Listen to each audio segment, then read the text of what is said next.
ایران اسرائیل جنگ تو ختم ہو گئی، لیکن اس جنگ سے جڑے سنسنی خیز انکشافات کا سلسلہ اب بھی جاری ہے۔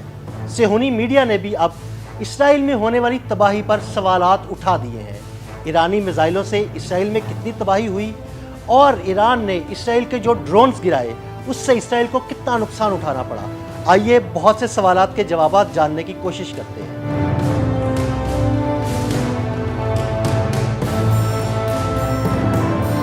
صرف 12 روز کی جنگ اسرائیل کے لیے ڈراؤنا خواب ثابت ہوئی۔ جنگ ختم ہونے کے بعد اسرائیل میں ہونے والے نقصانات کی تفصیلات سامنے آنے لگیں۔ صہیونی میڈیا بھی ایرانی حملوں سے ہونے والے مالی نقصان اور خوفناک تباہی کا اعتراف کرنے لگا۔ ایک صہیونی میڈیا نے انکشاف کیا ہے کہ ایران کے خلاف جنگ کے دوران ایران میں مار گرائے جانے والے اسرائیلی ڈرونز کی تباہی سے صہیونی حکومت کو سینکڑوں ملین ڈالرز کا نقصان پہنچا۔ صہیونی روزنامے یدعوت اہارنوت نے اپنی اتوار کی اشاعت میں اسرائیلی حکومت کے سیکیورٹی ذرائع کے حوالے سے انکشاف کیا کہ ایران میں جو اسرائیلی ڈرونز مار گرائے گئے ہیں ان کے تباہ ہونے سے اسرائیلی نقصانات کا تخمینہ کروڑوں ملین ڈالرز کا لگایا گیا ہے۔ صہیونی حکومت کے روزنامہ ماریو نے بھی انکشاف کیا ہے کہ ایران کے خلاف جنگ کے دوران اسرائیل کو پہنچنے والے جانی نقصان کے علاوہ وسیع پیمانے پر عمارتیں اور سڑکیں تباہ ہوئی ہیں اور ہزاروں صہیونی بے گھر ہو گئے۔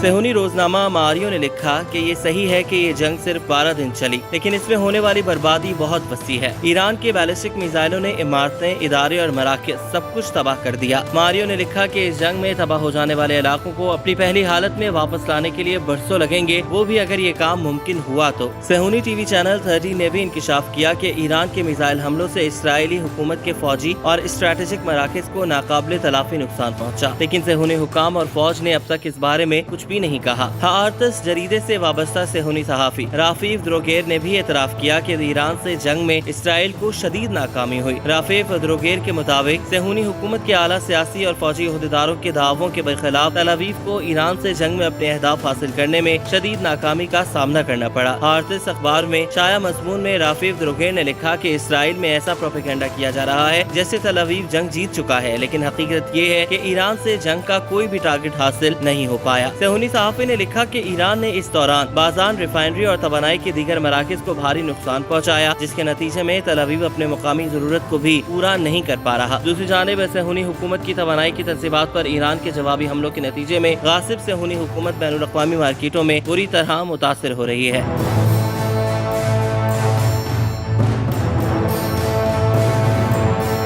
ماہرین کہتے ہیں کہ اگر یہ جنگ تیل اور گیس کے میدان میں داخل ہوتی تو صہیونی حکومت کو اس سے کہیں زیادہ سنجیدہ نتائج کا سامنا کرنا پڑتا۔ قابل ذکر بات یہ ہے کہ شدید سینسر اور پردہ پوشی کے باوجود ماہرین اس نتیجے پر پہنچ چکے ہیں کہ ایران سے پہنچنے والے شدید نقصانات اور 20 ارب ڈالر کے فوجی خرچ کے علاوہ صہیونی حکومت کو اب سماجی، اقتصادی، تجارتی اور سرمایہ کاری کے میدانوں میں بھی شدید دباؤ کا سامنا ہے، جس کے اثرات اوسطاً اور طویل مدت میں منظر عام پر آئیں گے۔ ادھر اسرائیلی فوج کے اہم ترین support and security center Weizmann institute of science کے چیئرمین الون ہین نے بھی اعتراف کیا ہے کہ ایرانی میزائلوں نے جنوبی تل ابیب میں واقع اسرائیل کے اہم ترین سائنسی تحقیقاتی مرکز کو تباہ کر دیا۔ انسٹیٹیوٹ کے چیئرمین نے بتایا کہ انسٹیٹیوٹ پر ایران کے میزائل حملے میں 300 سے 500 ملین ڈالرز کا نقصان ہوا۔